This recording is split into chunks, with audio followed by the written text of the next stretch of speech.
What's up, kings and queens? It's your boy Dan from Daft Previews, and in today's video, I'm going to take you through an in-depth player prop preview for this upcoming slate on the WNBA. If you want to cash out the way that I do, you need a whole lot of research before you make your bets. Now, let me make your life a little bit easier, and I'll do it for you. I'll share my screen. We'll go through outline. I'll tell you the things I like. I'll tell you about the things I don't, and hopefully you cash out on this day on the WNBA. If that sounds interesting, let's go. Before we jump into the preview, I need to talk about my partners, Dabble Fantasy. If you have not signed up to Dabble Fantasy, where the hell have you been? Dabble Fantasy exclusively allow you to win 1000x on your entries. You also get $10 the minute you sign up.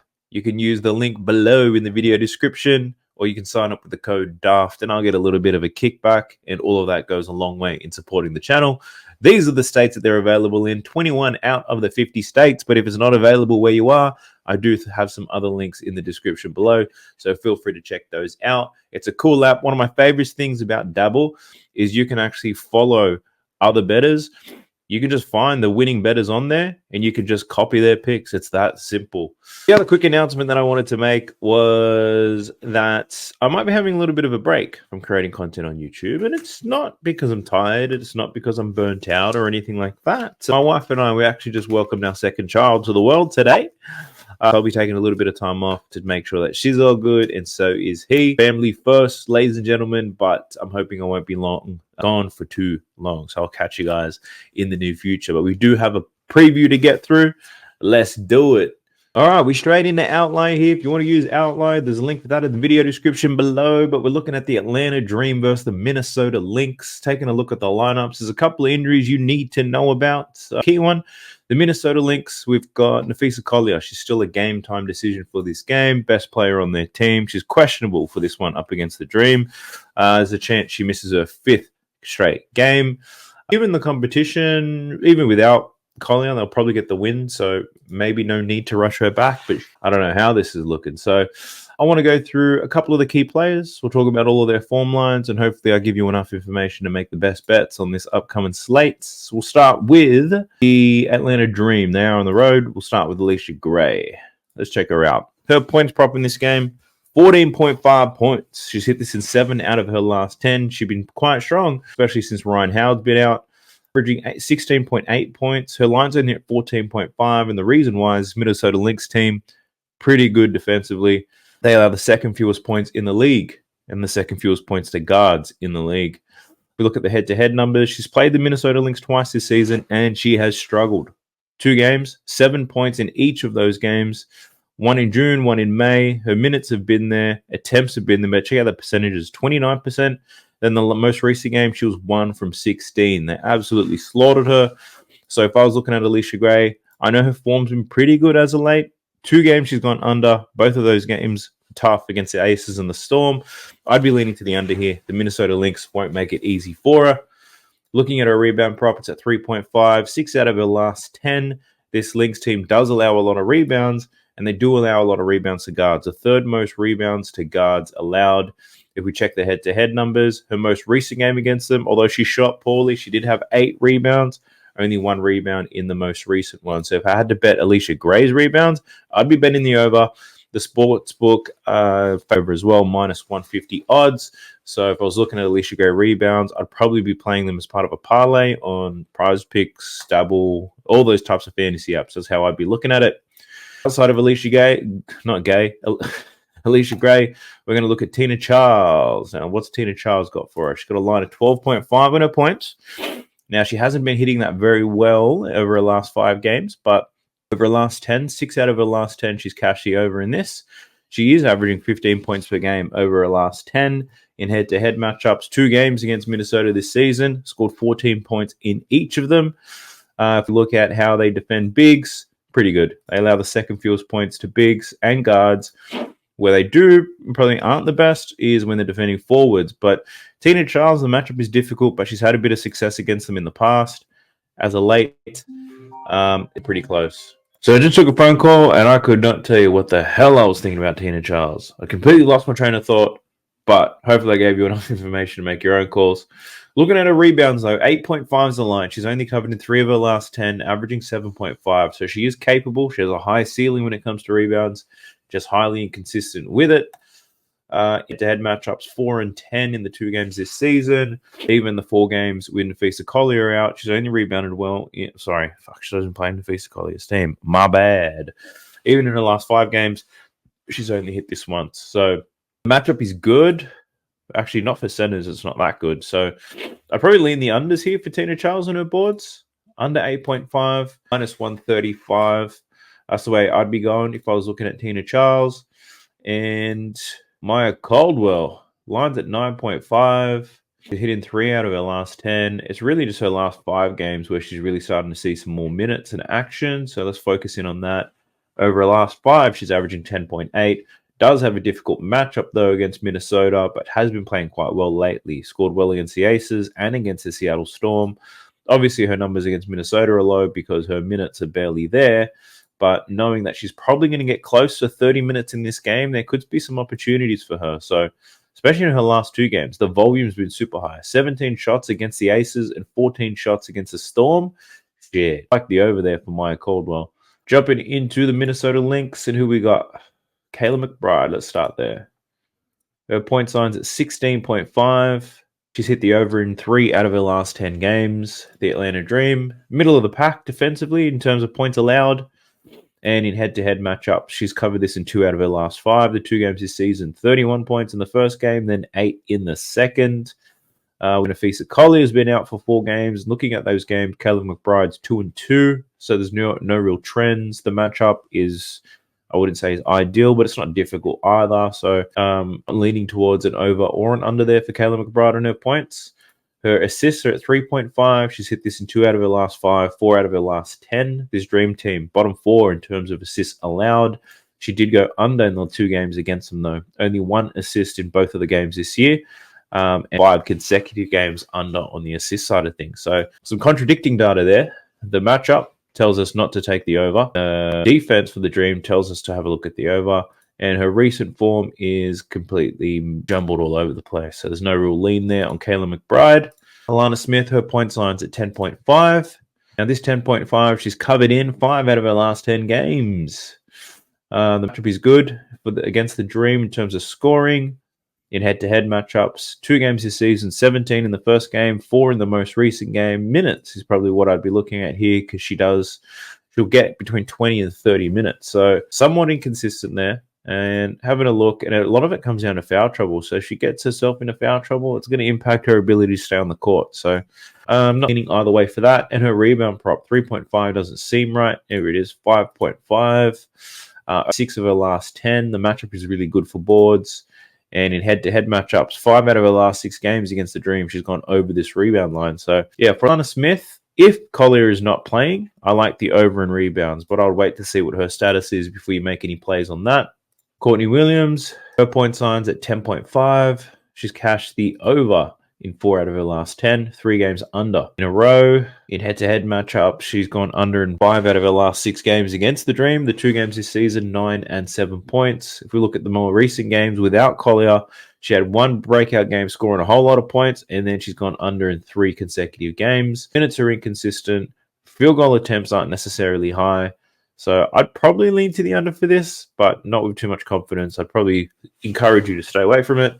Her assist line's at 5.5. She's covered this in 4 out of her last 10 games, and in head-to-head matchups, 5 and 6 in the 2 games this season, 3 out of 6 against the Dream overall. The match is a nice one for her assist, but I'd lean to the under. The 5.5 does seem a little bit high.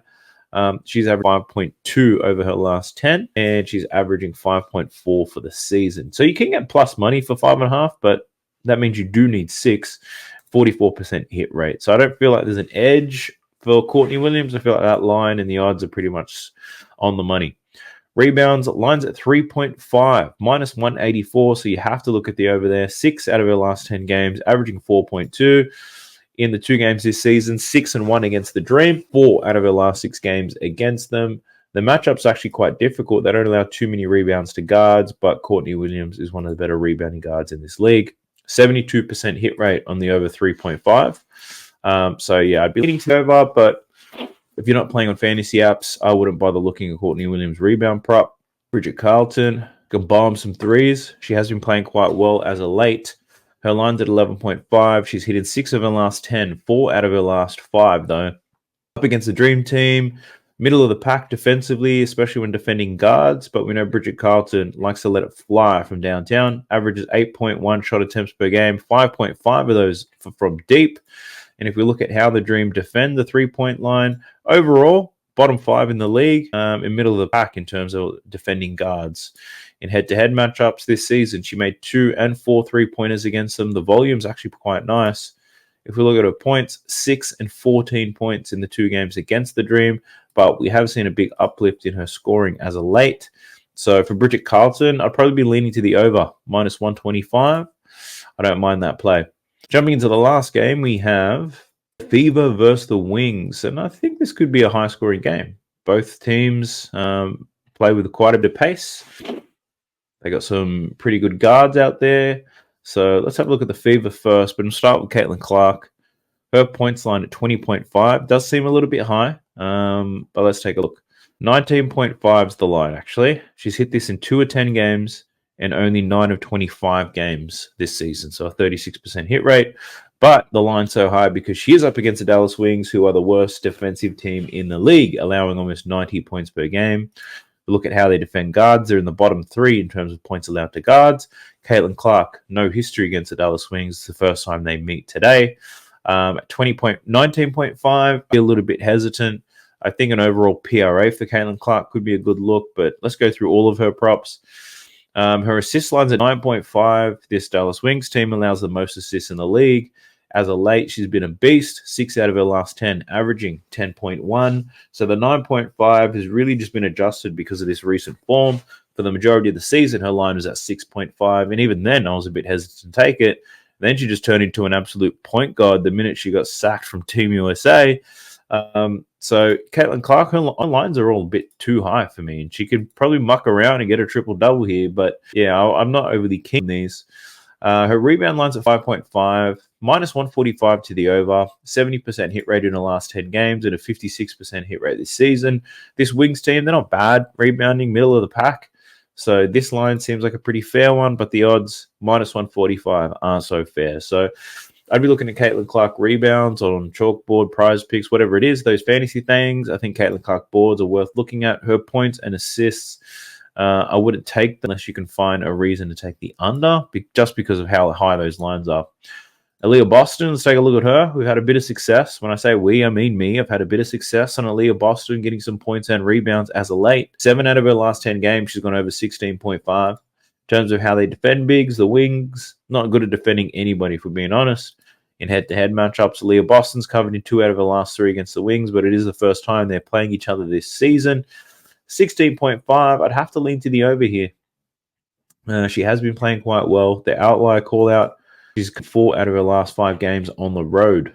So that's a pretty cool look. These are her road games, her last 5 road games, hitting 16.2. So the 14.5, I don't like that. 16.5 is what I'm talking about. Minus 115. It is going to be a little bit sweaty, so I'd lean to the over. I'm not saying to take that bet.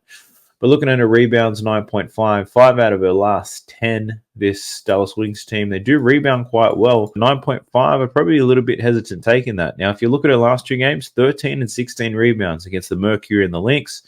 The Mercury and the Lynx are better than this Fever team, but they're terrible rebounding teams. Phoenix and Minnesota both give a whole lot of rebounds. So for Aaliyah Boston, she's only covered this line at a 36% rate this season.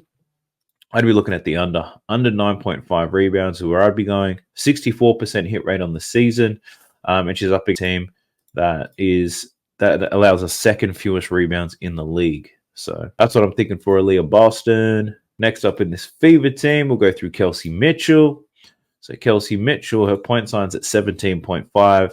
She has covered this in 6 out of her last 10 games, averaging almost 20 points a game. This season, she's covered in 10 of 25. So this line's a little bit higher than it normally would be. And again, SP Wings team can't defend to save their lives. In head-to-head matchup, she's covered in 2 out of her last 3. But these games were last season. No Caitlin Clark, and Kelsey Mitchell's usage rate through the roof. As of late, I think she'd be doing all right because her minutes are good. The volume's nice for her shots. I'd probably lean to the over here for Kelsey Mitchell to score some points over someone like Caitlin Clark. Easy bet 10 assists in this one. But Kelsey Mitchell, the only dumb thing out there, and that's to get buckets. Let's have a look at who's next. Nalissa Smith. I haven't any luck betting on her, so I don't even want to look at it. If you want to look at Nalissa Smith, bet her unders just because I can't seem to bet right when I pick her. But let's take a look. So the under 12.5 for Nalissa Smith, it's cash in 8 over the last 10 games and 16 to 25 games this season. So her line at 12.5. Again, this is higher because this Wings team doesn't play defense. In head-to-head matchup, she's killed them in the last 3, 17, 18, and 30. But in those games, 30 minutes, 15 shot attempts. Over her last 10, she's getting 29 minutes and only 10 shot attempts. So the volume is lower this season. But she has been somewhat consistent. So I wouldn't bet the under because her line would have been a lot lower in these games. So if you just looked at her success rate of going over her line, you'll probably find it's a lot higher than what we're seeing here. So I'd probably lean to the over for Nalissa Smith, but I don't have too confidence around that. Rebounds at 8.5, plus money, 6 out of her last 10. Tough rebounding matchup here, and she's only covered this in 1 or 3 games against them. So for her boards, yeah, I've got no lean there. Her points, I'd probably lean to the over. All right, let's jump through these Dallas Wings. And we've got to start with Arike Ogunbowale. I can't believe it was only a couple of weeks ago. Actually, that's a lie. Not a couple of weeks ago. But at the start of the season, my first 3 or 4 videos featuring the Dallas Wings, man, I struggle to say that name. But now, just rolling off the tip of my tongue. Her points line's at 22.5. She's hit this in 4 out of her last 10 games, 12 out of 23 games on the season. Her last 4 games have been pretty average, 19, 13, 13, and 12. Her minutes are there. The volume's not bad, but the percentages are terrible. So not shooting very well, 30% from the field in her last 5. Does come up against an Indiana Fever team that does allow points to guards, though. So this could be a breakout game for her. She's covered in 2 out of her last 3 against the Fever. Up against Caitlin Clark, there might be some motivation there. But I'm not. The form line says back the under, but the matchup says to take the over, and everybody knows what Ogunbowale is capable of. She just hasn't been shooting quite well. So contradicting data means I don't want to take any bet on that. Her assist line at 4.5. She's hit in 3 out of her last 10. This season, she's covered this in 11 out of 23 games. The Fever allow the 3rd fewest assists to guards, but they do allow a lot of assists to bigs and forwards, believe it or not. But with guards, they don't allow too many at all, which is quite interesting. So I'd probably lean to the under here for Arike Ogunbowale and her assists. I'd be happy to fade her assists, not her points. Her rebound line is at 4 on the dot. She's covered this in 57% of games this season. She's hit this in 7 out of her last 10. The Fever allow the 4th fewest rebounds to guards, though. So the Fever have actually improved their rebounding as this season has progressed.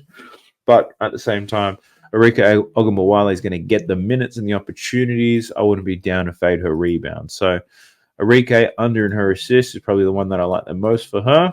All right, next up, let's check out Tiara McCowan. My Lord, this girl frustrates the hell out of me. Now, her points line's at 11.5 in this game. And she's covered this in 4 out of her last 10, 12 out of 24 games this season. The Fever are on the road, and I already know that the Fever are on the road. The Wings are at home. Now, I already know that Tiara McCowan at home is a beast. On the road, not so much. Up against this Fever team that does allow the 2nd most points in the league, but they don't allow too many to bigs, especially to centers. 4th fewest points allowed to centers in the league. Where they suck at is defending the perimeter. So Tiara McCowan, even though she's a beast at home, I probably still lean to the over despite the difficulty in the matchup, but with not as much confidence. Looking at her rebound line at 7.5, she's cashed this in 3 out of her last 10, 9 of 24 games this season. So all signs point to an under, especially given that the Fever, they do allow the 2nd fewest rebounds to centers. So the under's at minus 160 at the moment. So if you can get the under 7.5 and prize picks, double, chalkboard, rebet, any of those fantasy fucking things, then Tiara McCowan under on her boards, I think is a good look. Let's have a look at Natasha Howard.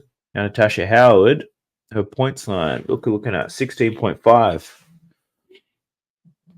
16.5 for Natasha Howard. She's hit this in 4 out of her last 10. 4 out of 12 games that she's played this season. We know that the Fever does give up some points, and they do give up some points to forwards as well. Natasha Howard hasn't had much success against the Fever last season, but this season it could be different. Probably not. She has been hit line very well. The matchup is nice though, and it's probably going to be a high-scoring game, so I'm not confident in betting her under. But I'm not like over for Natasha Howard. Her rebound line at 7.5. She's hit in 4 out of 12 games this season, averaging 6.8 boards. We know the Fever are pretty good at limiting opportunities on the glass, so I'd probably lean to the under here for Natasha Howard and her board, 7.5. It's at minus 154 though, so this is another one for you daily fantasy users. Natasha Howard, I think, could be a good play depending on what type of odds that you get. And then outside of her, I'm not overly excited to preview any of those other props and those other players. So that was a very quick preview of the props. Well, it felt like it anyway. But look, I can't tell you when I'm going to be back. It all depends on how this little boy goes and how he grows and how my wife handles it. I could be back tomorrow. It could be a week. I'll do my absolute best to get back out here so we can start previewing some picks. I want to say thank you to everybody who subscribed as of late. We have surpassed 8,500 subscribers. If you do want to continue to support me and the channel, like the video, give it a thumbs up, subscribe, leave me a comment, and check out those links in the video description below. Every time somebody uses those, I get a minor kickback. And the more kickbacks I get, the more chances I have to eventually do this full time. Sick of working my 9 to 5 and then doing videos late at night. So if you can help me out, I'd appreciate it. I'll catch you guys in the next one. Peace.